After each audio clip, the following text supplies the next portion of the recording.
It is your Classic Metal Show right here on the ClassicMetalShow.com. That, of course, is Motorhead with some Bad Religion. And somebody's experiencing some bad religion tonight, Chris. What's going on?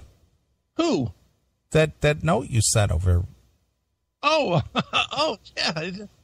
It looks like even though Nathan's call was ridiculously bad. Yes. Looks like that rat did have a meltdown in the middle of their set. They walked off the stage? They walked off and Warrant played. So Warrant came out and did a second set to fill in the time? Yeah, and then Bobby, it looks like, according to that, and then Bobby came back out, it looks like, but, and they finished their set, but what the fuck? Wow. Okay. So what do you think? What do you think was going on there? I don't know. Maybe somebody saw some pictures before the set. Somebody lost their shit, huh? Well, you think you're going to be Foreigner, and next thing you know, you're going to be, hoping for an opening slot at Fake Fest. Sure. I guess that would rile me up too. That's pretty bizarre. It is, isn't it?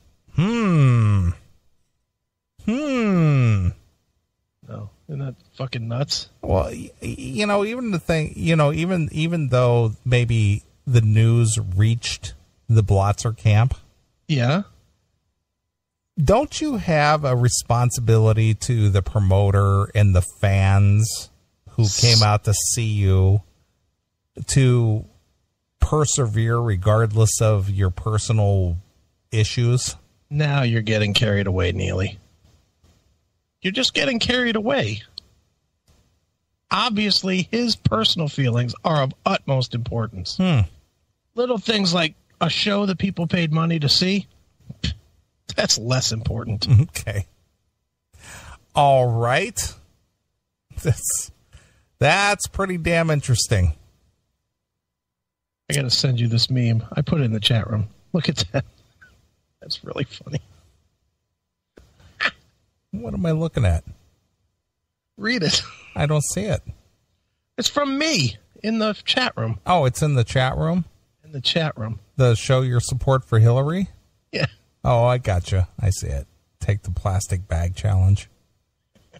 What happened to that whole ice bucket challenge that was so huge last year? That was last year, my friend. Now we're just ready to kill each other. Okay. Nobody's going to raise money to help anybody do anything anymore. Not anymore. Not since all the abuse of people raising funds for stupid shit. That's right. I agree. Nothing I'd support any more about anything. You didn't sponsor anybody on the plastic bag, the ice water challenge. No, of course not. I did one or two, but they were close friends. They weren't like just any old dummy. Yeah, but still, it's dumb. Yeah, I agree. The whole premise was dumb. Yeah. Hey, look at me. I dumped a bucket of ice water on my head. Yeah, because none of us have jumped in a pool before. Yeah. I took the ice bucket challenge. Yeah, so? Yeah, did you? Nobody's ever jumped into water before that was cold. Speaking of that, and I've had this question for a long time, and nobody's ever been able to answer me. Yeah. There's people out there, they have these charity walks for, breast cancer or lupus or, these various things. They go, will you sponsor me on my walk? Right. And then they want you to sponsor them for 20 mile. Yeah, whatever. And right. It's like, well, how long is the walk? Well, it's 5 miles or whatever, 10 miles or, whatever the walk is. Right. And it's just like, well, can't I just write you the check? No. What if I don't do it all? Well, see, that's the thing. It's just like, can't I just give you a check? Yeah. Why do you have to walk that? Why do you have to do that? Yeah. I mean, I guess it's like some kind of public display. Right. But in reality, when you're asking people for money to donate money for X amount of miles, sure, it's like, can't I just give you the check? Right. Dude, it's the same as like when kids are in school, and anybody that has had kids will get this, and you've probably seen it, but you've never experienced it. Every fucking year from the time the kids are in first grade on, they send the kids home with these fucking candy bars. And well, like, I did. Yeah, of course. I had to do that when I was a kid. Yeah. I am not putting my kid walking up and down the street in today's environment to sell fucking candy bars to these fucking assholes. Well, I'm going to agree with you on your statement about today's environment. Yeah. But, obviously years ago. Yeah, well, that's right. But it's not years ago, though, now. Not anymore, no. Now you send an 8-year-old up the street, odds are good he ain't coming back, he or she. I'm going to agree with you there.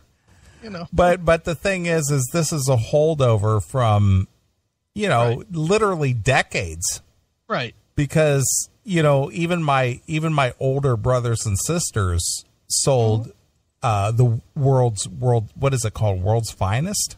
Yeah, the candy bar. Yeah, the candy bars. It's World's Finest or something. Right.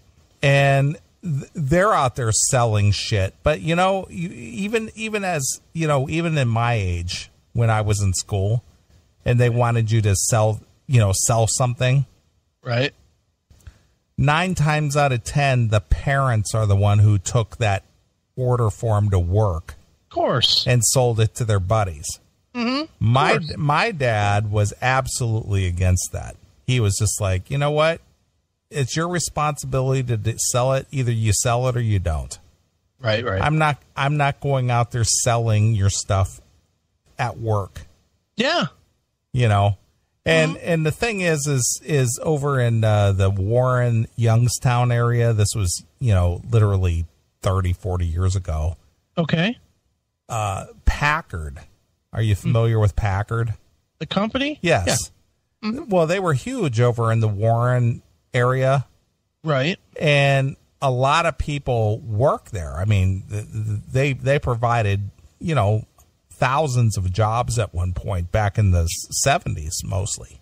Mm-hmm. And people would go over there and sell their shit at work for their kids. Right. And these kids would like you had to sell candy bars or boxes of cookies or something, Right, sure. And they would literally come selling hundreds of boxes or hundreds of candy bars. Right, of course. And the kid who had to actually go door to door, 10, 20, right. 25 at the most. Mm-hmm. But these other kids came in and they sold hundreds. Yeah. Because their parents took it to work and put it in the lunchroom or whatever the fuck. Right. And everybody, chipped in or bought a box or a candy bar or whatever the fuck it is you're selling. Right. And then they'd come in, look, I sold 500 boxes. Right. I got the top prize. You know what I did with that shit every single year with my kids? I gave them the money, turned it in the very next day so that there was no holdover on the shit. And I took the fucking candy bars to work and stuck them on a desk. Here, take one. Sure.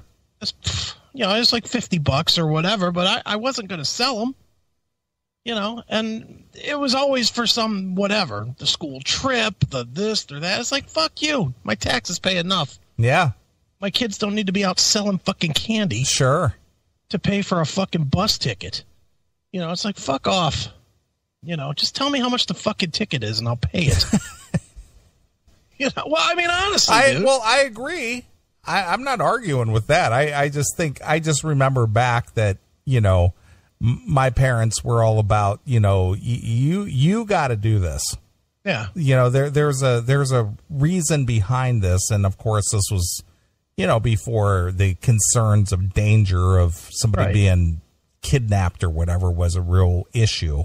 Right. But the thing is that it not only taught you to be assertive and it taught you a work ethic and it taught you, a lot of good values. Right. You had to go out there and sell this, whatever it was that you were selling. Well, sure. And, but the thing is the unfair advantage always went to the kids whose parents actually did take that thing to work, whatever it was. Mm-hmm. And they'd come in with 300 and 400 sales. Yeah. Well, and the sad thing in today's world is you can't just let your kid go do it. You can't let your 8-year-old go fucking walk in the neighborhood anymore. You just can't do it because your kid will disappear. Your kid will get snatched. So what does that really mean? It means that if you're going to go door to door selling this fucking candy, it means the parents got to go do it. True. So now the parents walking up and down the fucking street, but standing at the end of the driveway, while the kid goes up and says, "Hi, Mr. Jones. Will you buy a candy bar to support the fucking band?" It's like, ugh. Just give me the fucking box. Sure. I'll just pay for it. Who cares? What is it, $100? Okay, done. Enough. Yeah. And what's funny, though, is that you would send your kid back to school the next day with the money, and they would try and send them more fucking candy. Yeah. Oh, you sold out already? Oh, well, here's more. And I would send that shit right back. Yeah. We're not selling anymore. Sure. That's all you get. Sure. That's what we owe. Fuck off. Yeah, I agree with that.